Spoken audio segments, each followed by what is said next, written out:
Okay, I think we're ready. Hello, everyone, and a very happy International Girls in ICT Day to you all. Welcome to our virtual event to celebrate this important day with you and the esteemed ICT and STEM girl speakers and mentors from all over Europe and Central Asia. My name is Selin Öznaldım, and I will be your moderator today. I am a STEM activist from Turkey, and I am one of the 300 national gender youth activists for UN Women, Global Feminist Coalition for Gender Transformative Education member, hosted by Angay and UNICEF, and I am the founder of Girls to Code in Turkey. I am very excited to be here and hear inspiring stories from our speakers and mentors. Before starting off, I would like to do a quick little reminder. So today's session will be recorded. Please do let the team know if you're not comfortable with it. Also, there is option to get Russian translation, and you can click on the CC button at the bottom of the screen to turn on closed captioning if you would like. And this will provide a text-based transcript of what is said. The event, once again, will be recorded and can be accessed on the UNDP-UNICEF STEM4ALL platform. The audience is, of course, very much encouraged to put relevant comments and questions in the chat box, which will be collected throughout the event. And also, I would like to add that please unmute your microphones when you're not speaking. Today, we're gathered here to celebrate the International Girls in ICT Day.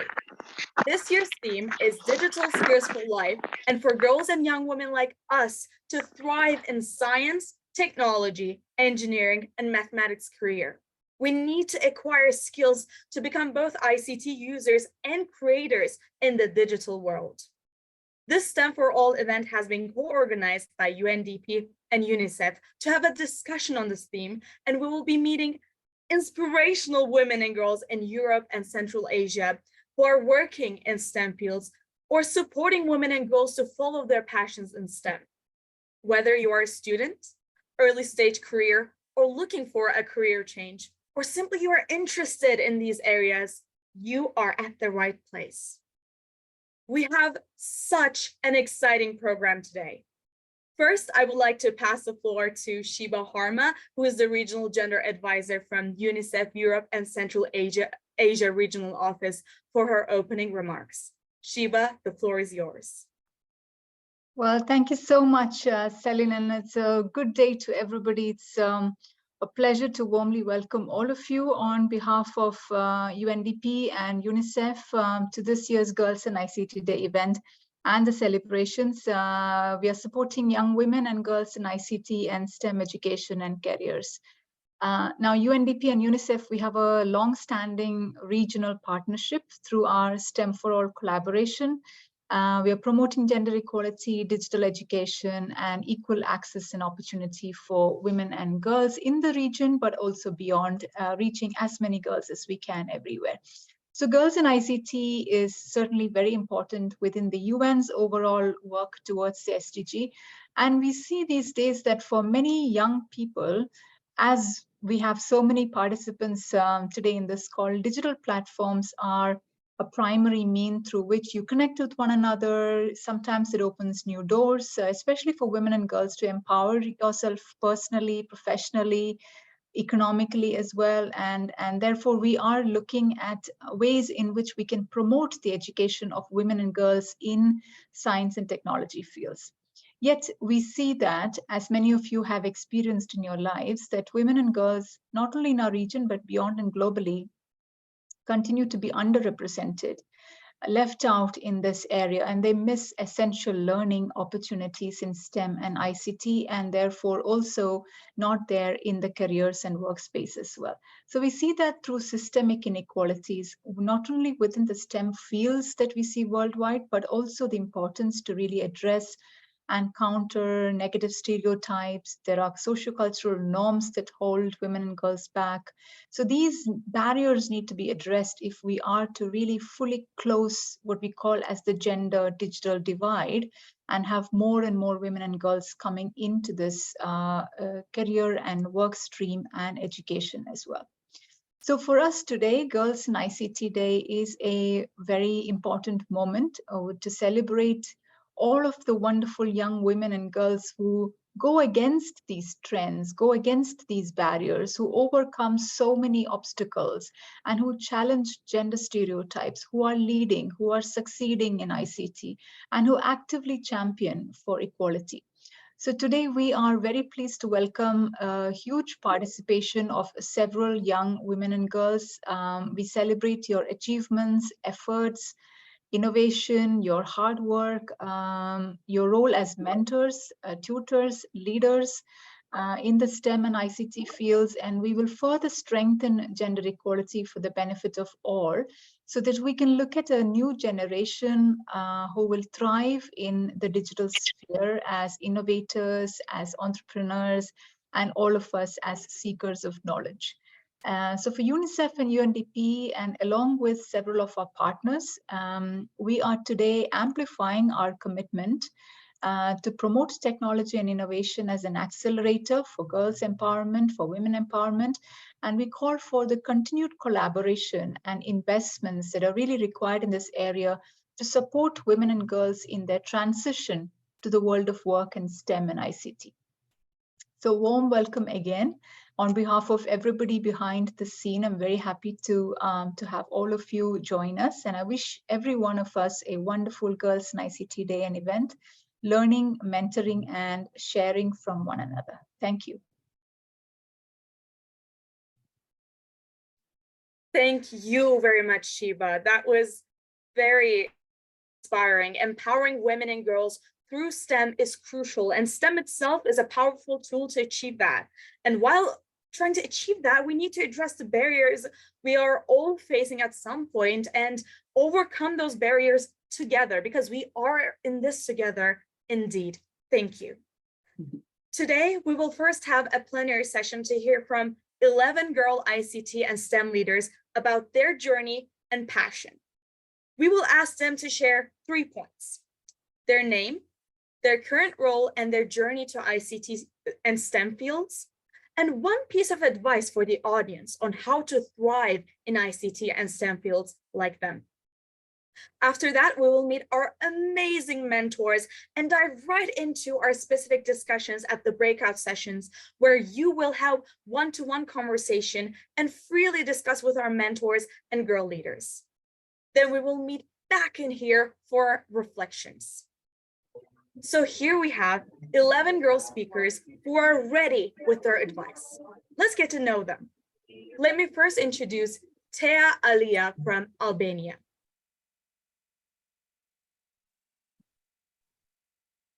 Hello everyone, my name is Tea Alia, and I'm a STEM mentor at the Innovation Center ICTS Lab in Albania.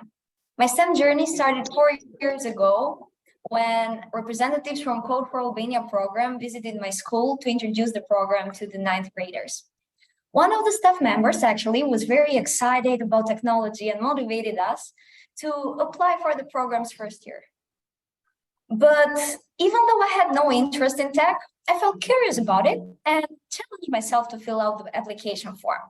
After a month, I luckily received a positive answer, which marked the beginning of my journey in ICT. During the 3-year program, I expanded my horizons, and all of the gained knowledge became helpful during my high school years. Attending one of the best high schools in Tirana actually helped me a lot to learn more, and eventually I became a core member of the IT club at my school. I was assigned to represent my school in various competitions and workshops, thus leading me to join Upshift, which is an UNICEF program. On the last day of Upshift, we presented Procrastinate to the jury, and we got picked as one of the winning teams. During the upcoming months, our team built a website, motivate users by assisting them on how to procrastinate less. Developing the website ourselves actually helped me a lot to realize more of what I wanted to do and sharpen my skills. After I learned about ICTS awards, I filled out the application for the Rising Star Award and presented the mobile app about thrifting to the jury. The competition was like grand, and the projects from Stars of Diaspora were mesmerizing and innovative. Consequently, I didn't win, so I wasn't nominated for the finals, but I scored 80 out of 100 points. After all these wonderful experiences, I decided to keep learning more and finally chose that this is what I want to do when I grow up. I wouldn't say that my path has been easy, but I've been persistent, determined, and curious to learn every day. Even though I am pretty young and maybe not as experienced as everyone else, but my suggestion for everyone would be to try everything, connect, and take advice from people in the ICT field. But most importantly, we have to have fun because technology changes day by day and you get to learn something new daily. Today, I am a girl mentor and I will continue my path and pursue my studies in ICT. I am happy to be here today with wonderful girls and mentors from this region. And my demand is that this event today should not be only a one-time event promoting girls in STEM, but to look at this opportunity to create a dynamic network of girls serving our region in the future. STEM and ICT often are regarded as boys' jobs, but all of us here today are the testimony that STEM is girl, STEM is woman, and STEM is today. Thank you very much. Thank you, Teo, so much. We can move on with Mihaela Katan from Moldova. The floor is yours. Thank you. Hello, everyone. My name is Mihaela Katan. I am a tech enthusiast who loves to discover the endless possibilities of STEM. By day, I am a Python and data science trainer at Girls Go IT and a cybersecurity instructor at BCD Academy. But when the sun sets, I'm working on an amazing artificial intelligence startup with my friend, and we aim to revolutionize the education worldwide.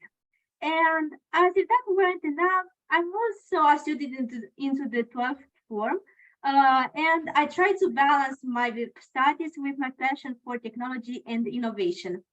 My journey in ICT started with Girls Go IT 3 years ago, sparking my love for technology.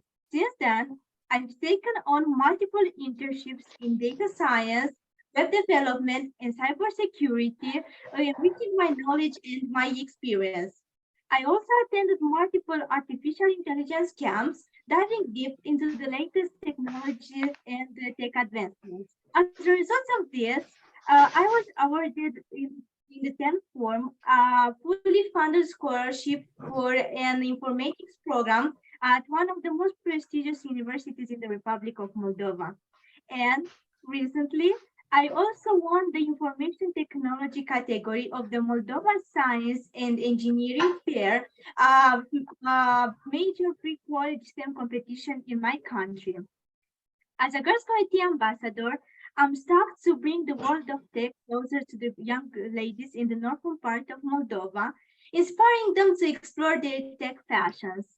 And when it comes to getting your first tech job, my advice is never to be afraid to take on new challenges. From coding bootcamps to hackathons, every experience can lead to valuable skills and connections. So go out there, embrace the unknown, and keep pushing yourself forward.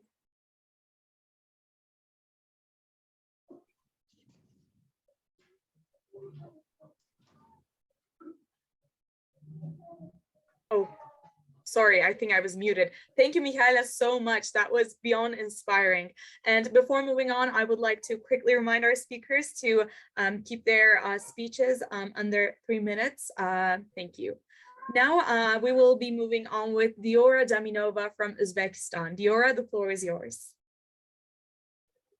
Thank you very much, Celine. Hello, everyone. And it's truly a pleasure and an honor to have a chance to speak to amazing girls today.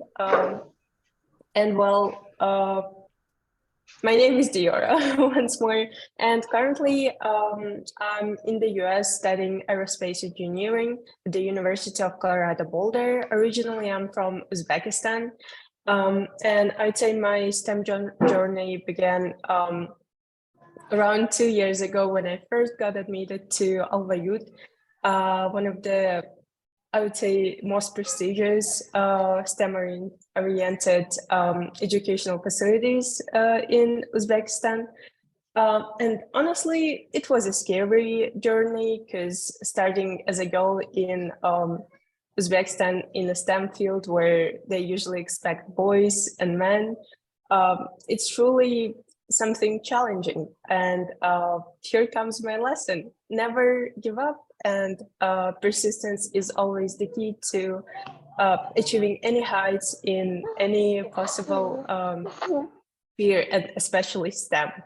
So yeah, be persistent, and I'm sure that today we have a lot of amazing speakers, amazing mentors from all over the world who have achieved the heights and who know that persistence is a key in any sphere and especially in STEM. Thank you. Thank you, Diora, so much. And I would like to remind that please keep your microphones muted when you're not speaking to avoid any background noises. So now we're moving on with Darya Danishk, who is from Belarus. Darya, the floor is yours, please. Good afternoon. My name is Dasha. I'm from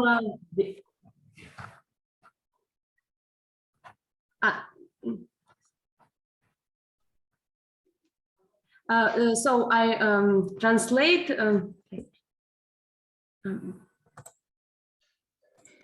Okay. Good afternoon. I'm Dasha. I'm from Belarus. For several years ago, up to now, I have been working as a lecturer of chemistry at university. Having been activity involved in a STEM project with my students and school children.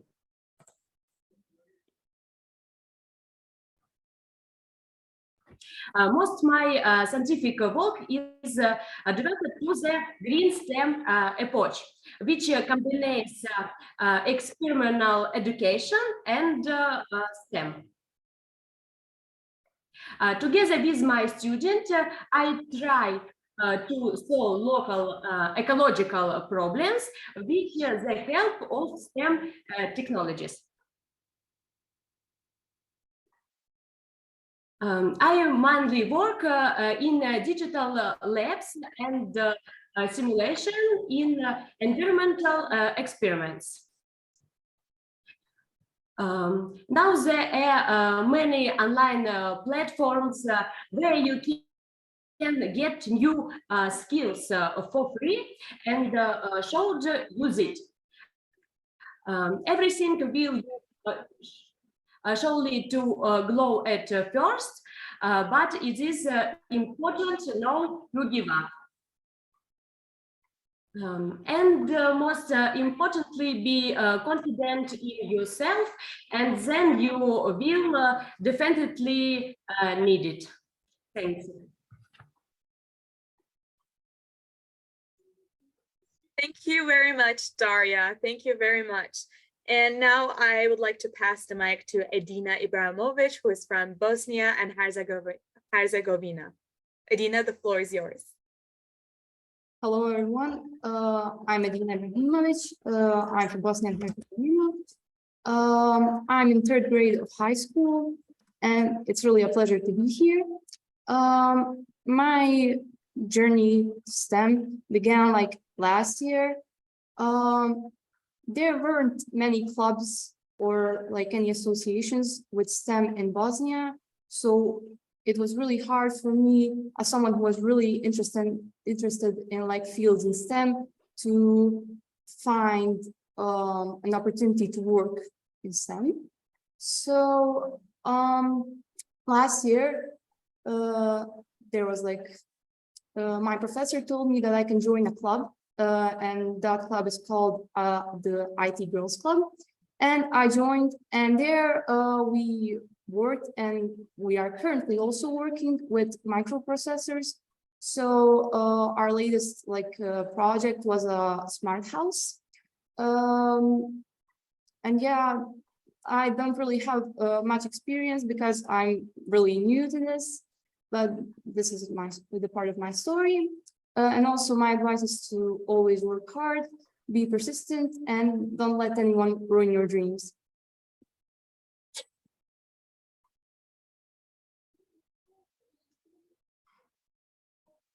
Thank you very much. Now the floor is to Indra Kairat. Yeah, from Kazakhstan. Indra, please, the floor is yours.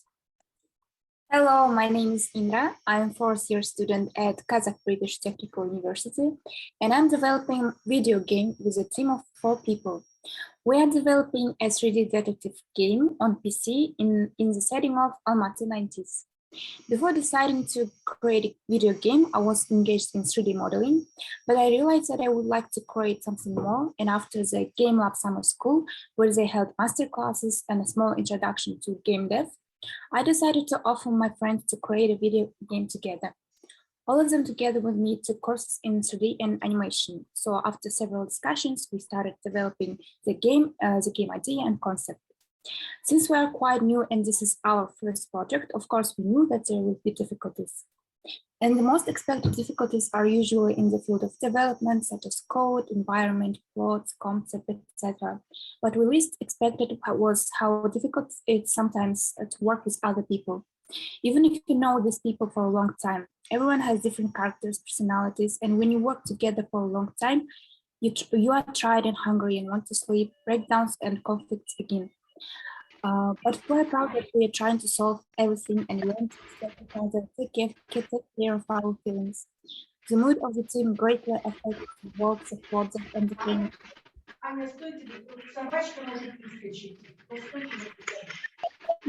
But the most difficult thing is probably to overcome yourself. Due to the fact that we have little experience and some of us came to the game dev quite recently, we sometimes feel insecure in our abilities. It happens that you fall into apathy thinking, what if everything doesn't turn out the way you want? Or I think I'm not good enough for this. And because of apathy, work is suspended and freezes for a week or even more, until you gather your strength again to continue what you started. I would advise girls not to be afraid to take on something new, even if it's something very unfamiliar. Most projects fall apart because of the wrong team. Due to the lack of an established channel of communication, people lose their strength and will to continue their work. The first thing you should learn is the ability to convey your thoughts clearly and calmly. When you are tired, and hungry, at the end of the day, trying to explain something to each other, the team can become sensitive to negativity and misunderstand you. The next advice follows from the first, and that is to develop empathy. When you are trying to understand how your teammate feels, you will no longer look for reasons to conflict. Your project is your joint work. It's very important not to put pressure on each other, or on the contrary, pull the blanket too much on yourself. Only in a calm and friendly environment you can be productive and do your job effectively. Thank you. Thank you, Idra, so much. I don't think I could ever relate more to what you just said. Thank you so much for sharing that. Now, I would like to move on to Aida Kwatsky, who is from Kazakhstan. Aida, the floor is yours. Hello, distinguished guests and fellow technology enthusiasts. My name is Aida Kwatkıza, and I'm a Unity developer in our team called My Gaming. It's an honor to address you all on this special occasion of ICT Day. Today, I want to talk about the exciting world of gaming and how it can help us discover the rich cultures of the Turkish people. First of all, imagine this. 4 girls from different backgrounds came together in Game Lab Summer School by Kazakh British Technical University. We were brought together by our love for gaming, and we were determined to take our passion to the next level. We worked tirelessly developing a game that will be the perfect representation of what we believed in. Our hard work paid off when we won a mentoring program, which helped us improve our game and take it to a new heights. Our journey as a team has not been easy, but we have learned that when we came together, our differences are what make us stronger. Our passion for gaming and our commitment to creating games that represent our values is what has driven us to succeed. Later on, our perseverance paid off when we won a grant that would help us take our development to the next level. We are proud of what we have achieved, and we know that there are many more milestones to come. The story of our team is one of hard work, determination, and shared vision. Now let's turn our attention to the Turkish and Kazakh cultures. These cultures have a rich and fascinating history that has been passed down from generation to generation. However, not everyone has had opportunity to experience these cultures firsthand. That's where game comes in. Through gaming, we can explore the myths, legends, and stories of the Turkish people overall. Games can take us on a journey through the steppes, mountains, and deserts of the Central Asia, where we can learn about the nomadic way of life, tradition, clothing, music, and food.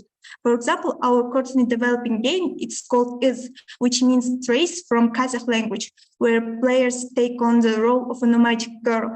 The game gives an opportunity to look into the daily life of these tribes, their customs from the perspective of a girl, and meet different characters of mythology. These games not only provide the entertainment, but also educate players about the unique features of these cultures. They help to break down stereotypes and promote cultural understanding and appreciation. So in conclusion, gaming can be a powerful tool for cultural exchange and education. Through games, we can discover and appreciate the rich culture of Turkish people. So let's use technology and connect people from all over the world and create a more peaceful and harmonious world. So my advice to you is to be positive, learn focusing. It's important, and look fear in the eyes. Never be scared. So thank you. Thank you, Aida, so much. My little brother is a massive gamer himself, so I definitely relate and understand what you are coming from. Thank you so much, Aida. That was amazing. Now I would like to pass the floor to Nodira Tilayeva from Uzbekistan. Please, Nodira, the floor is yours. Hello.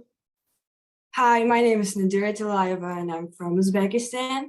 I am currently a senior student at Ilhan University in Tashkent. I study computer science and software engineering, and I'm about to graduate, which I'm really happy about.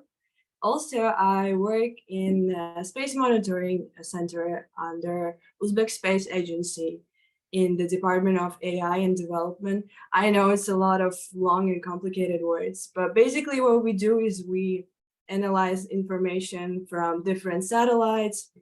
We analyze images and data sets and create insightful statistics that help people to make better decisions in different spheres of life, like agriculture or ecology. My path in STEM has started when I was 15. I always knew that I wanted to be in the sphere because I was really interested in technology. And the first huge project that was launched in Uzbekistan was Technovation Project. I'm pretty sure a lot of you have heard of it. But if you don't, it's actually a project where in 3 months, with zero knowledge of programming, you will learn how to create mobile applications that can solve problems in your area and bring some impact to your communities. This project made me realize how much power technology holds and how it is important to create better communities. Once I realized that, that became a driving force and is up till now.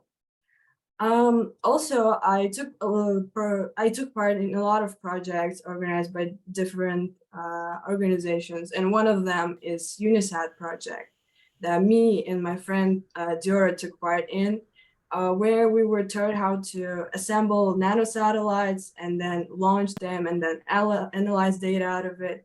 And I think it was like one of the milestones in my life, and it became something that helped me find myself and find my career, which is also in space right now. So what I really want to say is that if you're a woman in STEM, you have to learn how to be an opportunist, because we're living in the era where anything is possible and everything is possible. So you have to what you need to do is to be able to grab those opportunities and make them work for you. because you never know which opportunity will bring you to the your favorite career or like your place in society. So yeah, just take these opportunities and make them yours. Thank you. Thank you, Nadira, so much. I, once again, couldn't agree more to what you said about taking the opportunity. That is very important, especially in the world we're living in right now. You have to go for it. So thank you so much for sharing that message. Now I will pass the mic to Suray Yusupova from Turkmenistan. Suray, the floor is yours. Okay, thank you. Hello, everyone. My name is Tura Yusufu. I am a beginner Flutter developer. I'm very excited to be part of this great event and share my experience with you all. My story of joining the ICT field started when a friend of mine told me a lot about different programming languages, and he influenced me to start learning programming. The key moment for me was when I won a 50% discount for a basic programming course, and I decided to study IT. After that, I took courses at a bootcamp supported by USAID and Sanabilim, a local IT education company. Thanks for them, I was able to continue my education. For me, the greatest thing was the fact that I felt that I found what I can do for hours and love it with all my heart, even if I get tired of trying to solve some IT problems. Is this work that gives me more strength to work. And then I started to helping the other girls in IT training. And when I received a positive feedback for them, I was very happy. Currently, I'm working at Sanabilim IT company as an assistant trainer. Also, I'm working on some e-commerce projects. A little bit about challenges. We have only 2 girls in our mobile development group and me and another girl. And there were some days when I was the only girl attending the classes, and that days I was feeling a little bit embarrassed or feeling a little bit lonely. I was like a sheep in a wolf pack. I think many girls had this feeling and will have this feeling, but this is not a reason to give up or despair. And the second is I had a lot of questions, but I was a little bit embarrassed or afraid to ask them because I thought that guys will laugh or think that I'm not good enough. But I realized that being able to ask the right questions in the right time is the best quality for a programmer. So just be bolder, don't afraid. And what kind of advice I can give for girls in a beginner tech ICT field? First of all, believe in yourself. As a beginner girl developer, it's important to believe in yourself. Second, learn continuously. The world of technology is evolving every day, so it's important to up to date with the latest trends and technologies. So just learn, continue learning, and be positive. Thank you for your attentions. Thank you. Thank you, Suray, so much. And thank you for bringing up the, the hesitation you faced during those classes. I think it is so important to talk about the obstacles that we're facing, which are so similar to some extent. So, and we have to talk about them and make sure that our other, girlfriends are aware of the fact that they're not alone in this, and we're all in this together. And we have each other's back, of course. So thank you for that. I would like to once again remind our speakers to keep their interventions under 3 minutes, please. And I would like to move on with Adel Zanabay from Kazakhstan. Adel, the floor is yours. Okay, hello everyone.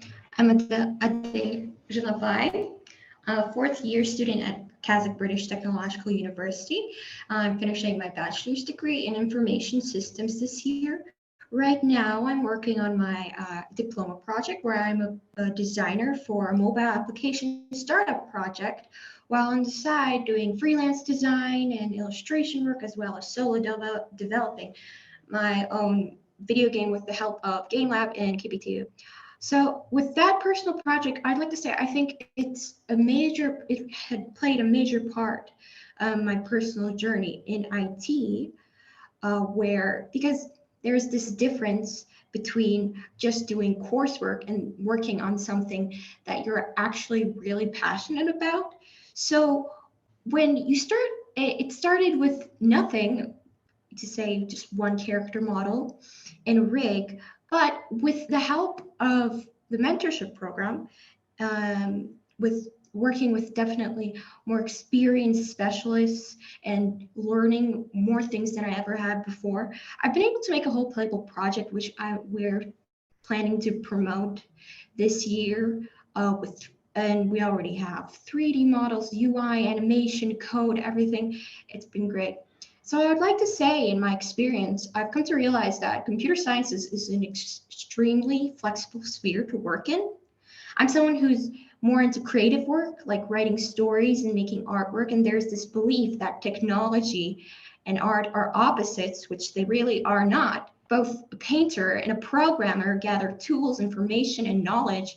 And out of what seems like nothing, they're able to create whatever the mind is capable of thinking of. You just need to put in your best effort. And my major advice with that would also be never be shy from asking for help, whether it be professors in your university or teachers in your high school or within a local community, from like-minded individuals you've come to know from maybe online or special events like these. People help is great. People provide community support and opportunities. What is a noble skill to have. I think because of that, we've said like have each other's backs. I've really enjoyed the premise of this event so much, and hopefully we can continue to support each other and encourage more women to pursue their passions into career, into STEM. In all, information technologies is becoming more and more of a relevant subject these days. So I think anyone can do it, and they can do it anywhere, as you may have seen from all the glorious speakers we've seen today. Yeah, from all over the world. So yeah, that's what I'd like to say. Thank you very much.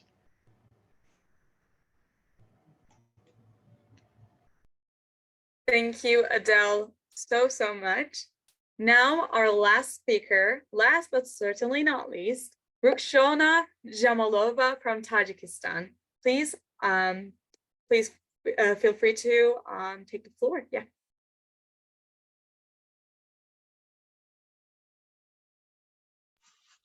Hello, everyone.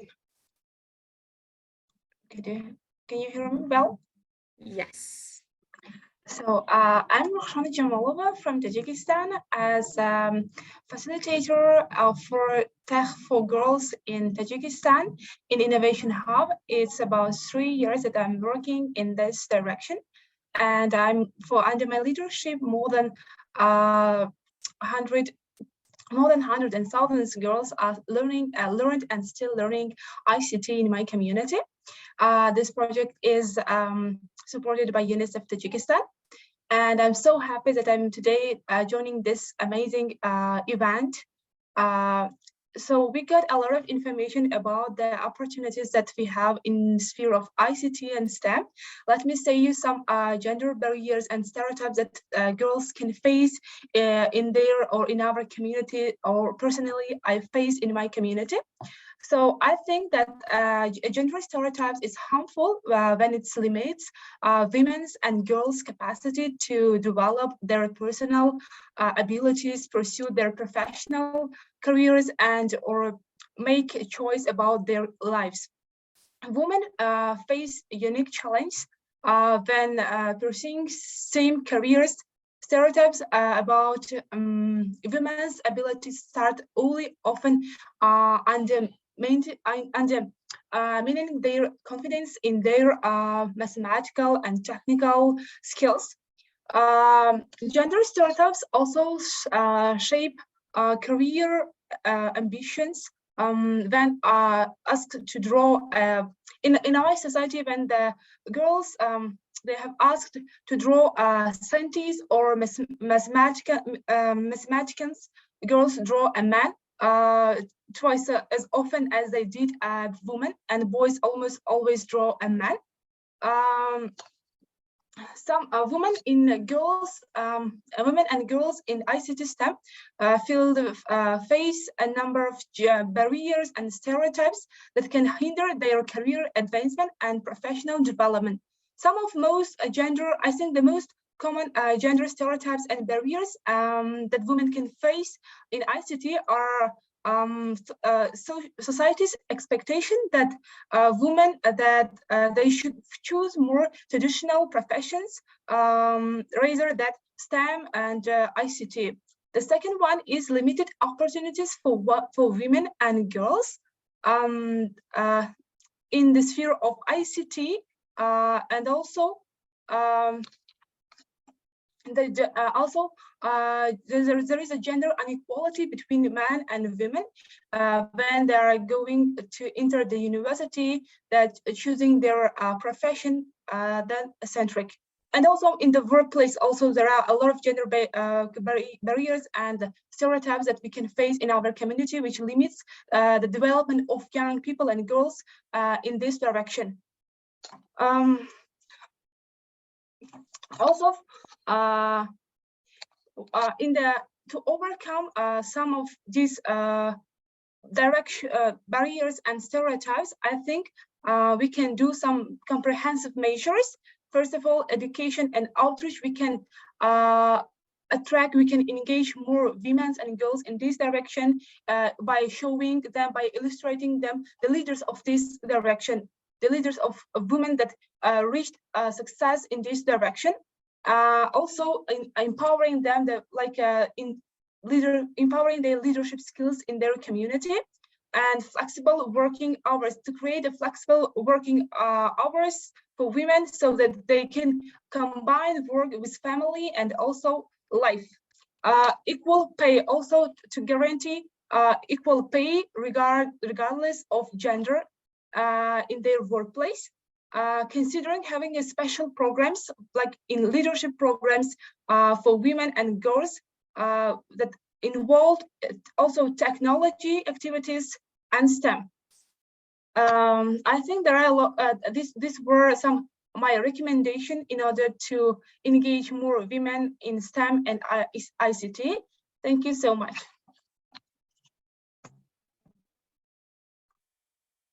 Thank you so much. Thank you very much for sharing all of your very inspirational experiences and valuable advice for future girl ICT and STEM leaders. Thank you so much for sharing the obstacles you encountered, as well as sharing your achievements.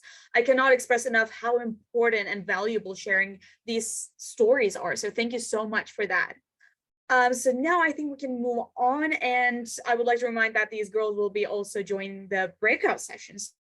The audience will have a chance to ask questions to them directly, which is, amazing. Now let's move on to the exciting mentoring session. For the mentoring session, I am passing the mic to Tiffany to explain how many breakout rooms there are and which topic and language are where, etc. So Tiffany, please, the floor is yours.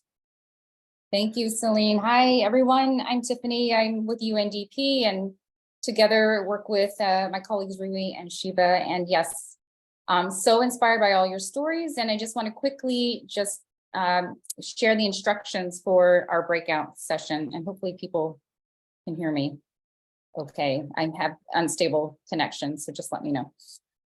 I'm going to share my screen. When you registered for this event, you were asked whether or not you wanted to join a session on how to recognize and address gender stereotypes in STEM or in ICT. And then our second topic is how to find a job in ICT. So I'm going to share my screen. You're going to be able to choose which room you want to be in. So as you can see, we have 6 different rooms. But the ones on the left here, rooms 1, 2, and 3, they're all the same topics. It's all on tips on recognizing social and gender norms and addressing gender barriers. Rooms 1 and 2 will be in English, and the third one, room 3, will be in Russian. So if you're interested in any of these rooms, when I open up the breakout sessions, you can just go and select which room you want to be in. Rooms 4, 5, and 6 are also all the same topic. It's on tips on pursuing a career in ICT or STEM for early career reskilling professionals. Rooms 4 and 5 are exactly the same. So that they're in English. So the reason why we have 2 rooms for English is just in case we have many people, we want to make the rooms as small and intimate as possible. And then room 6 is in Russian. So when I open the breakout rooms, please look on the screen. You'll be able to click on which room you want to be in. And so just to remind our mentors, they'll be introducing themselves when you're in the breakout session. We have Nino in room 1, Sophia in room 2, Yana in room 3, Kate and Cholpon in room 4, and Gordana room 5, and Yelena in room 6. Those are the mentors. So I'm going to open up the room now. Let me stop sharing my screen. If there are any questions, just, this is sometimes a little tricky. So feel free to just come off the mic and ask, and I can also help to put you manually into the room. And before going off to the rooms, I would like to share a mini reminder. Our discussions will be recorded within the breakout rooms as well. After 30 minutes, everyone return to the main session, and I will ask for comments and views of the sessions in the audience using the Zoom poll. So now please feel free to choose the breakout room you would like to attend. Right. Tell you that my personal or my experience is that I didn't have that in my country, as I believe is the same and is in yours. There is this difference, and you have to apply some incentivations of politics so that you have more space for women. But I didn't have this experience, but you know that these stereotypes do exist. So I would like to ask you what do you think about this, or is this blocking you, or if you have anything on your mind again related to promotion, pay discrimination between men and women in STEM careers. I don't know if anyone would like to go on. Or... Thank you, Ada, please. Yeah, I find that topic pretty interesting. I personally, I do a lot of work for myself, so I can't say that I've met that a lot, but one time I did an internship at a company that did mentorships for women in business. And so I had to explain that mentorship to one of my university professors because it was a required mentorship. So it was a required internship. And so when I explained that this is a mentoring program for women, he started joking about like, why are there mentorship programs specifically for women? So it's like the problem is not only the fact that women do face problems. There are lots of people that just think that they don't have problems. Is what I find. Like, yeah. That's what. Yeah. Yeah, I think that too, that in the men's roles, they don't see, because everything is okay for them. There is no challenge. So they don't see that why we need more space for women. The space is there, take it. But they don't see that so many things behind it make it more difficult for women to be there. And this starts, as Diora said from the beginning, when your parents say, no, maybe this is not for you. It's not because they don't want us this is a protection, because they know that there in the front is going to be more difficult for us. So it's a way that they say, no, take another choice. Because in the men's world, nothing is wrong. Everything is okay. The space is here. Just take them. I don't know if I'm explaining and if you do agree. Don't know if Rakshona, hello. Yes. Hi. I would like to add some points regarding this question. I consider that the reason of such kind of situations that happens in our life, in our community, is that because it's a common belief that ICT and STEM is a male profession, and which may lead to girls not considering this profession as a possible career choice. And also social expectation that women can, should or must choose that most traditional professions, as become a teacher, as become a nurse. For example, in Central Asia, in my country, in Tajikistan, I mostly face that girls should or must be a nurse, a teacher, or a doctor. That's enough for women. And ICT and STEM, it's far from you. You cannot, your critical thinking, logical thinking is lower than boys because of these stereotypes and barriers. That's such kind of troubles which we face in our community. Yeah, you're totally correct. The biggest stereotype comes from the education and this division of what should be the career for a man and the career for a woman. And recent studies added that AI, artificial intelligence, is taking jobs, as all of us probably know. And the study says that it's taking more woman jobs than men jobs. So if we don't have more women joining STEM careers, that is the future, we're going to have less women in the future and more women choosing careers that could be in risk. So we get this bigger gap of men and women. So it's very important that it's not only just an opportunity. No, we need more. It's urgent. It's important that more women join us, join STEM careers for the equity of the gender balance. I don't know if anyone wants to come with more. There's people that didn't speak yet.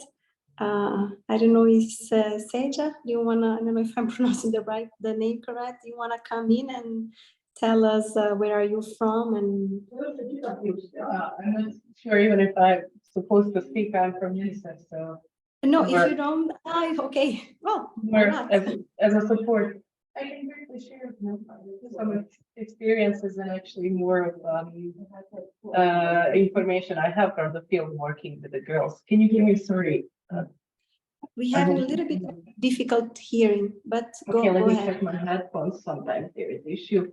Anyway, what I wanted to share, actually recently, one of our IT girls, beneficiary members of the IT Girls Initiative, actually asked me for an interview for a school project and asking about all the barriers that we see through our work, gender barriers for girls to join to STEM or IT jobs to learn the skills. And it was really difficult for me to grasp that girls are still facing same issues that I faced many years ago when I was in primary and high school. That there are still those unconscious biases by the teachers, by the families, parents, everybody really, that whatever the task in the classroom is, if it's something more, I don't know, like some home kind of task, it will be given to a girl, even for school celebrations or anything like that. If there's anything technological or sciencey, it will be usually given to boys. So these are still very present in our schools. I don't know if Edina is right now in school, so she can tell me what kind of experiences she is having, but it's really sometimes difficult to see that these are still the very same issues we had 20, 30 years ago. And when you speak to teachers, there is this thing that always surprised me, that they have this unconscious bias, that they believe that they are gender mainstream, that they don't have any biases, that they don't discriminate in any way, but they do really. If you dig a little bit deeper, everything is really very much stereotyped. Yet still, so that's all for me. Thank you. I had kind of a difficult to hear, but I think I got the message. And yes, after I have 17 years in this area, and I think it's the same as 17 years ago. Unfortunately, I don't see a lot of difference. I ask myself, how come after 17 years we still having this type of events? We're not supposed to need we're not supposed to need this anymore. Things were supposed to be different, but not. Yeah.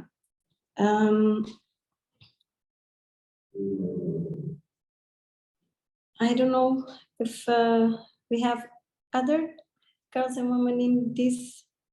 I think Tiffany is saying something. You have 4 minutes left. Okay. Mrs. Nino, I don't know if you want to come in.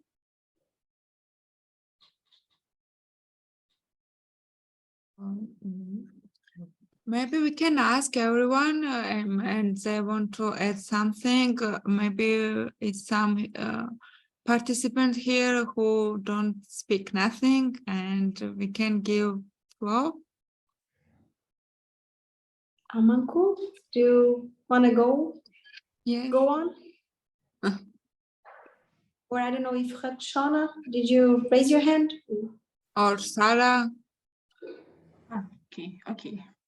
Yeah. Go on. Yeah. So we have 4 minutes in order to finish our session, right? So we talked about other a lot of stereotypes and barriers that we face in our community. So let's get started talking about how to overcome in our community these barriers and stereotypes. I consider that the most important thing that we can do is sharing positive impact or message with girls about their STEM abilities is critical from early childhood through adulthood by parents and teachers, especially in school, because they are bringing up their children and school children's and eccentric students. Also to show the leaders of this sphere in our community.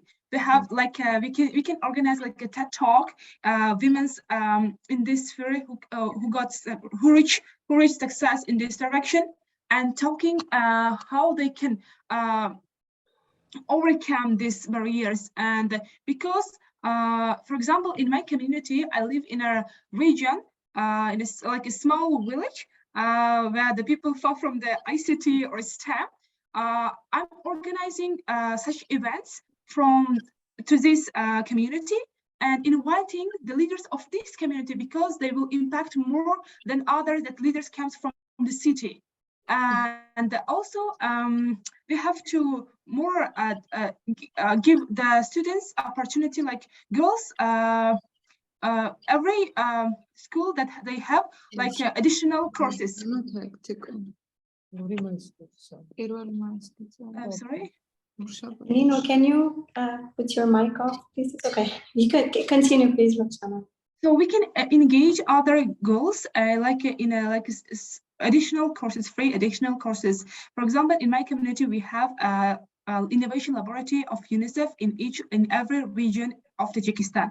So we can attract them and we can to put our ambassadors in order to collaborate with each others. I think it's my point of view. I hope that the other girls, they have their recommendation. Thank you.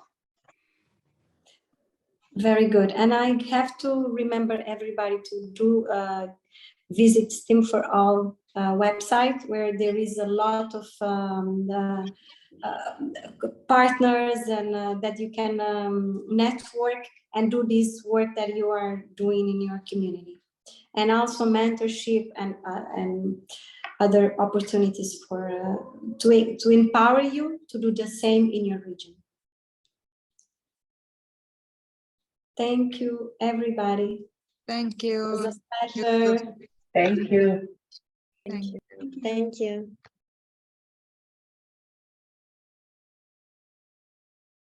Okay, we are back. I know it probably wasn't enough to dive really deep, but we hope you're taking away a few ideas from these sessions. Now we would like to Sorry, launch- Celine. I don't know if everyone's back yet. Is everyone Okay. back? My bad. Sorry, I didn't mean to interrupt you. No worries. Just want to make sure everyone gets to hear you.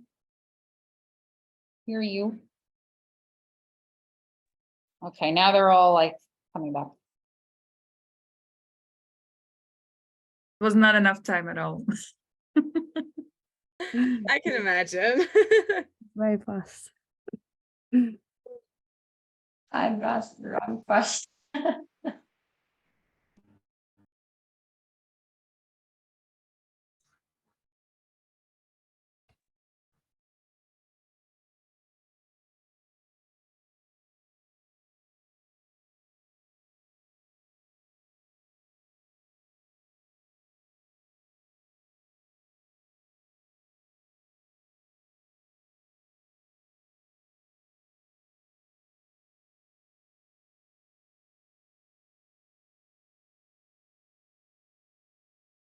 Okay, we are back. I know it probably wasn't enough to dive really deep, but we hope you're taking away a few ideas from these sessions. Now we would like to launch a Zoom poll to quickly hear from you all about how was the session and any suggestions for the future event, etc. We would like you to answer one question, which should be visible on your screen now. Okay, so we have 5 options. Our question is, what did you think about today's event? I found the session very helpful. I found the session somewhat helpful. I did not find the session particularly helpful. I did not find the session helpful at all, or I don't know. Okay, I think most of us ticked the box, so I'm sharing the results now. So 81% said, I found the session very helpful, and 19% said, I found the session somewhat helpful, and the others are 0. So a big yay and congrats to everyone, the mentors and girl speakers and the amazing UNDP and UNICEF staff for this helpful event. Thank you. Now let me stop sharing the results. Okay. These are all just brilliant points. Thank you so much for your very insightful feedback. And thank you so much for being here. And we cannot wait to see how you will build amazing paths in ICT and STEM. I want to end my time here and pass the floor to Tiffany from STEM, who is the STEM4ALL coordinator from UNDP, for some final remarks. Thank you. Thanks, Celine. Welcome back, everybody. I hope it was a good, sorry, one second. A good event and good session for everyone. Before I move on, I want to just give a round of applause to our moderator, Celine. I just think you did a fantastic job leading us and guiding us in this event and rolling with the punches as we face technology challenges, which always happens. So thank you to everybody for being so patient. But Celine, you serve as a great role model as well. You know, first year in university, and you were in the robotics club doing so much activism. So thank you for taking the time to be with us. I don't have a lot of closing remarks. I just want to thank everyone for coming. And my colleagues for helping to co-organize this event on Girls in ICT Day. And I know it's not enough time, but I did want to just mention that the conversation shouldn't stop right now, right? We have our STEM4ALL platform, which I think was shared on the chat, and maybe some of my colleagues can also put in the chat the STEM4ALL platform, where our mentors, they're part of our STEMinists Network. So if you want to reach out to them even after this event, I'm sure they also mentioned it during the breakout session, to continue the conversation about getting the support that you need, asking questions, or maybe sharing your successes. And we all want to know where how your career paths take shape. Also, if you want to join our STEMinists Network, you're also welcome to do that. We also have a brand new podcast that just got dropped. If you want to listen to an interview with some girls who created a menstrual hygiene application, UNICEF, our partners interviewed them. So that's on there. So yeah, lots of resources for you to tap into even after this event. But I am just so heartened and just so, so happy. Oh, I'm just reminded that we should probably take first a family photo, which I love that Celine did. So I'm gonna do this right now. Okay, 1, 2, 3. Everyone turn their camera on if you can. And then we'll post it. This is great. I mean, look at this. We're like women and girls and men all over the world. Okay, 1, 2, 3. And then there's another page. I'm going to take the next page. 1, 2, 3. Awesome. Someone mentioned earlier, one of the young women this today had mentioned about how tech can connect us all across the planet for peaceful and harmonious events. And I feel like this was one of them. And so I think today, Girls in ICT Day, it's very clear that ICT is not just a job for men and boys. We've already witnessed, it's happening now. Women and girls all over the world are advancing, and events like this, I think, help to prove that, to build networks, and also to help inspire others to say, yeah, I belong in STEM, or I belong in ICT. So yeah, kudos to everyone here. Again, sorry for the technology snafu. I stole, I think, probably 5 minutes from you, but hopefully we can continue this conversation after.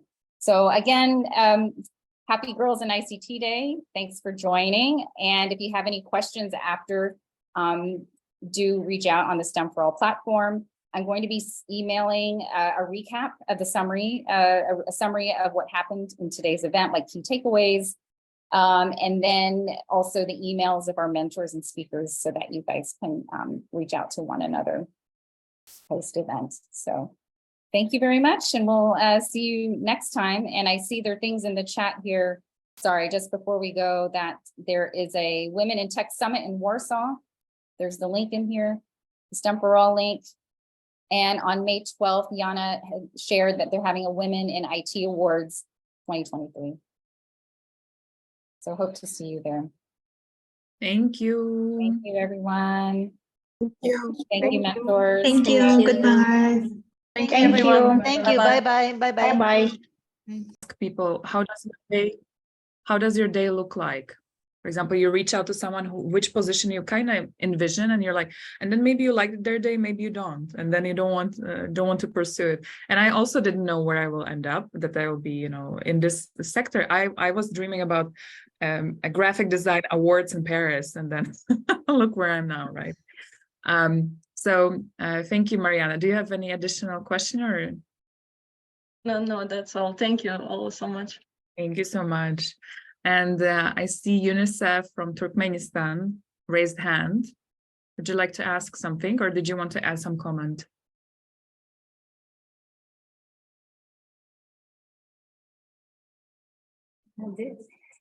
Hello, everyone. I hope everyone can hear me well. Taking from the opportunity, I would like to thank everyone, organizers, mentors, and speakers for their speech that was beyond the motivating and inspiring. So my question is actually not referred to one mentor or one speaker.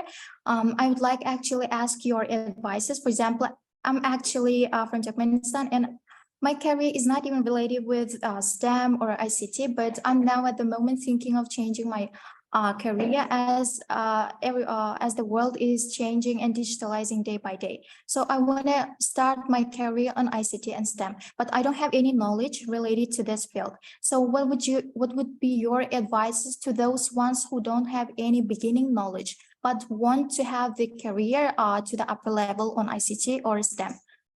I hope it's understandable. I can start if you don't mind. Okay, thank you so much. Yeah, thank you so much for asking. It's very relevant. So one is you already have some skills, even if you just finished studies, or if you already have a prolonged career that you can transfer. So for example, you're good at managing projects. You can start as a project manager at the tech company, or the company that is working with tech companies. So for example, startup accelerator, right? You can be a program manager. You don't need to know tech for that. But then by working with them, you can learn and upskill in that. And you will also find out, okay, maybe I should do this.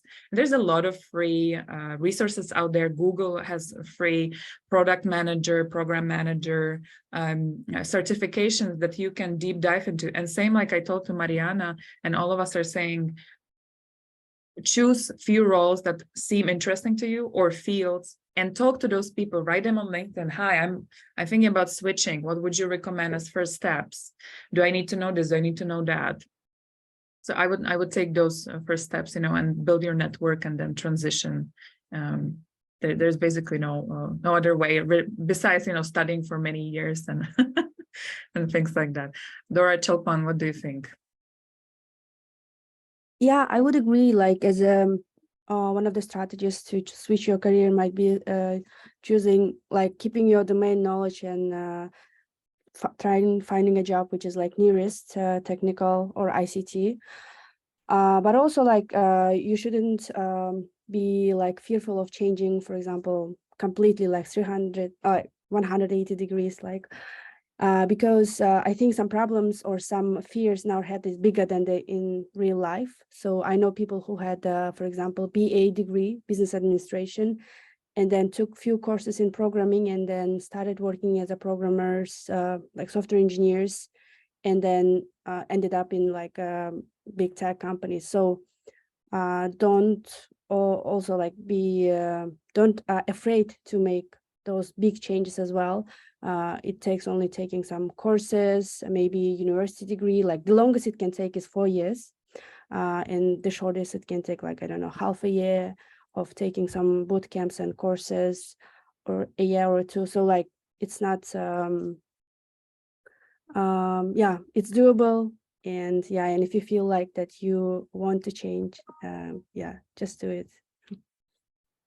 And please do try before committing to university. For example, if you decide, like, I want to change my degree, do try some courses just so you are sure, because then you can end up in a very beautiful, interesting university degree and you actually don't like it. Can happen as well. Dora? I'm guilty of this example. Actually, I have a second MSc that I don't really use.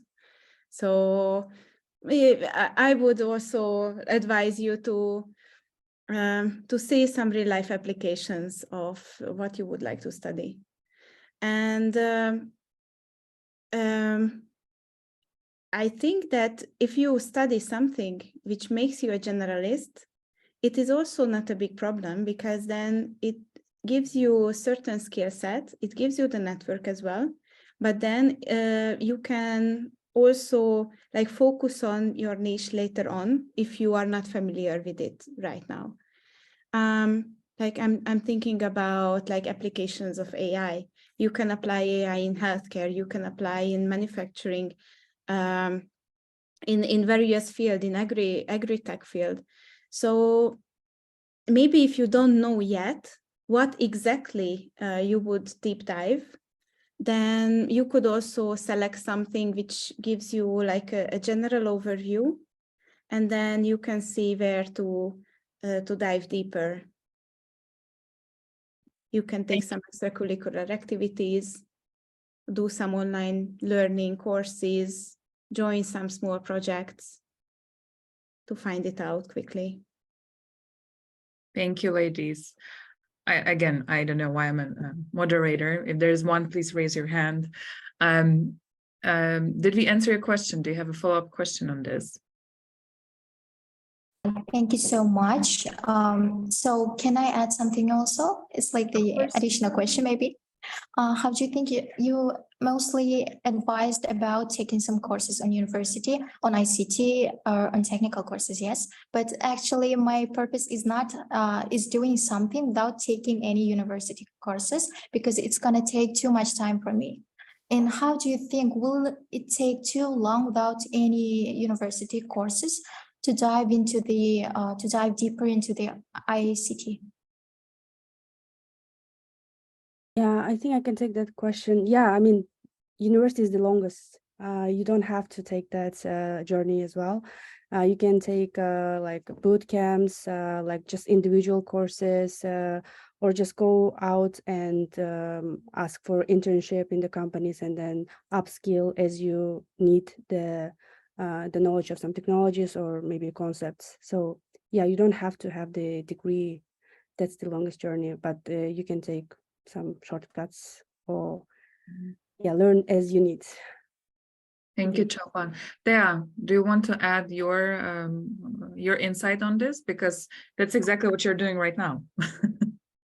Okay, so what I would suggest, if it is possible, is that, like as everyone already said, you have to try everything out. But I wanted to add that there is something in tech that might interest you. Like no matter how you think about technology, because we see movies and we're like, oh my God, it's a hard thing, I cannot do it.